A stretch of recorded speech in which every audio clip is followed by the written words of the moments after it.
We're all trying to be perfect. We're all in the pursuit of perfectionism. But at the end of the day, at some point, you have to put the pen down, put the keyboard down and say, this version is good enough, because you'll never be perfect. No one's perfect, right? And that's part of the paralysis that happens, is you're in this loop of perfectionism and you're iterating and you're researching and you're thinking and you're in this matrix that you can never get out of because you want things to be perfect.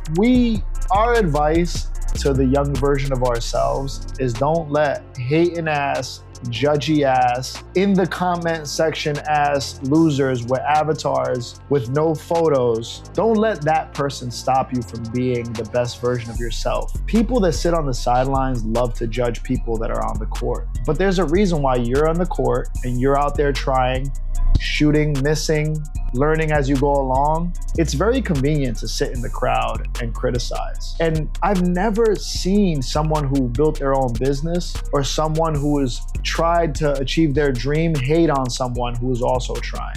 I've never done it.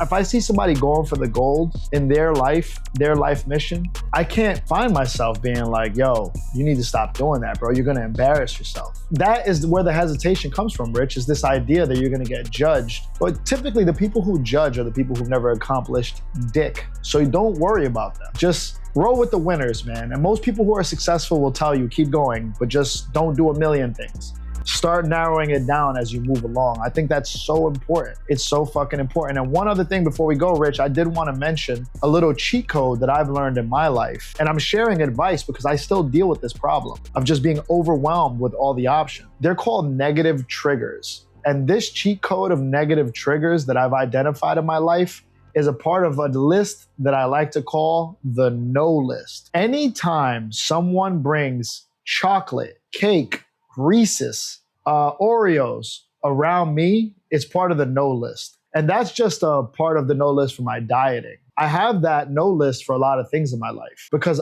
I'm very conscious of my triggers and what steals a lot of time and good energy away from me. And if I had the goal of getting more fit and taking care of my health going into my 40s, I have to understand that the best way for me not to do something is to remove it from my life or to say no the minute somebody brings up that option in my life. And a part of my no list is blocking content. Now you can go on your content. If you see something that is distracting, you can go to the top right, put not interested. It literally gives you a menu. Why are you not interested? The old you loves this video. You love beautiful women that have nice bodies. Why do you want it today? You're like, I'm trying to focus on myself. Or part of your no list to train your algorithm is to create a Finsta account where you just follow things that you know are more healthy for your brain. I love that piece of advice. Man, if I had to summarize one piece of advice, it would be to not put so much pressure on yourself, bro. I think part of the paralysis that comes from taking action on anything that you're researching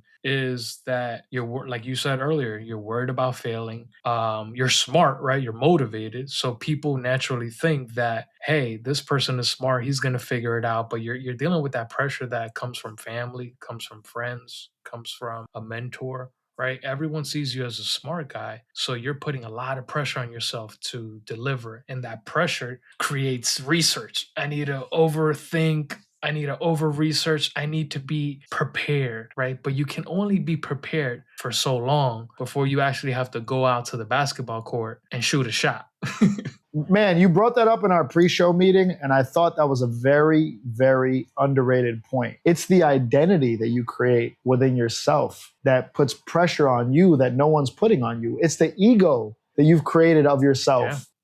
Yeah. If my ego gave me a protection, and it's something I think of that I want people to think of when they meet me, what would it be? For me, it would be like, oh, that's Justin. He's very witty. He's always in a good mood. He's somebody that always has something fun or funny to say. That little cage that I put myself in, whenever I'm not in a good mood or I'm not feeling funny and I'm in my own head and I'm having dark thoughts and I feel very negative about the world, even though I have a platform that is more positive, I'm a human. I go through these experiences. My ego would never allow me to run into somebody in the streets and carry forward that idea of myself. So I would make believe that I'm in a good mood just to have a nice conversation with somebody. But that's ego protection. That's this identity that I created. And I'm curious to know what's yours, Rich, because I think that is what makes us have decision paralysis, because we want to represent a version of ourselves that we've created, I don't know, some weird relationship with. Yeah, for me, it's oh, that's Rich. He's poised, he's smart, he's disciplined. So whenever I'm not any of those things, whenever I don't know something and I'm not smart,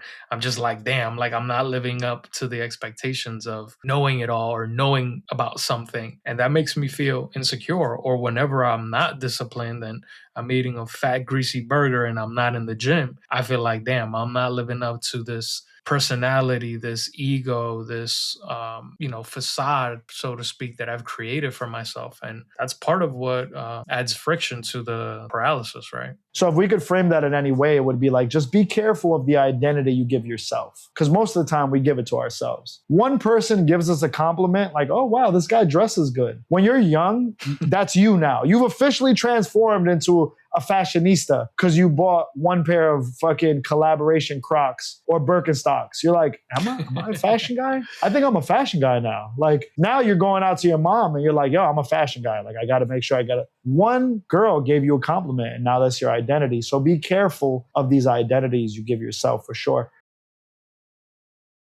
Timer is set. You have 1 minute. All right, listen, if I were you, I'd stop trying to fix your entire life and pick one thing that actually moves you forward. Too many choices, too many decisions are going to equal paralysis. There are things like focusing on your career, your mental health, your physical fitness, mental toughness. Pick one thing to fix and, propel yourself in that one avenue to become a better person. I tried to be a music producer. I've tried to be a real estate agent.